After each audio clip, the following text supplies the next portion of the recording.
ليس مشهدا لإحدى السكارى جنب حائط، ولكنه رجل تعليم من شعب الصحراء الغربية ذو 58 عاما في يوم خميس لتوه عاد من صلاة العصر وهو صائم. اعترض سبيله مستوطن مغربي في باحة السكن الوظيفي لإعدادية طارق بن زياد بسوق الجمال بالعيون المحتلة. هنا آثارهم، حيث طرحوا أرضا فانهالوا عليه بشتى صنوف التعذيب حتى صار وجهه هكذا، دماء وكدمات وتورمات.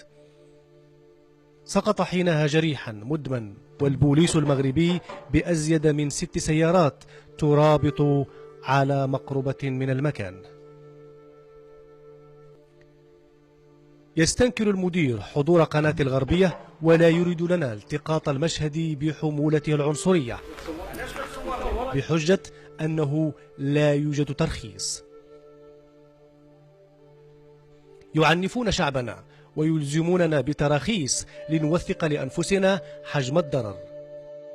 يوثق المشهد غياب أي تعاطف أو تطبيب خواطر من باب التربية التي ترفعها وزارة التعليم المغربي كشعار، ولا أيضا من باب أصول الجوار.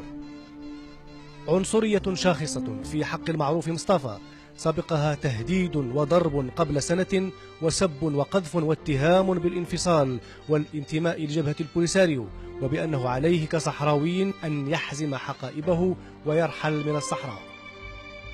تقارير يومية موثقة يوقع عليها المدير نفسه تثبت استعمال زوجة المدير ألفاظ نابية في حق الصحراوي مصطفى المعروفي، وتهديده بأنها سوف تجيش أبناءها ضده. أصبحت لغة الإدارة في مؤسسة طارق بن زياد كلها خارج معايير التعليم وأسرار المهنة. فقط الآن المعروف كشف كثيرا من الخروقات، فكان عليهم أن يخرسوه إما إداريا عن طريق نقطة موجبة لعدم الترقية، أو تعسفا على غرار ما تشاهدونه الآن. ضربني واش بهذاك؟ ما داكشي اللي كيضربني به انا ما عرفتوش، خاصة إن كان رجلا أكبر من أبيه سنا. وفي لحظة مفاجئة وفي حضور المخزن المغربي بعشرات الرجال مصحوبين برئيس دائرة وزارة الداخلية لسوق الجمال، يصرح ابن مدير إعدادية طارق بن زياد بألفاظ عنصرية، وبأن الدور في المرة القادمة سيكون على زوجة المصطفى المعروفي. وعندما وقع استنكار السلوك تدخل المخزن كما ترون لتهدئة الوضع دون تسجيل محضر.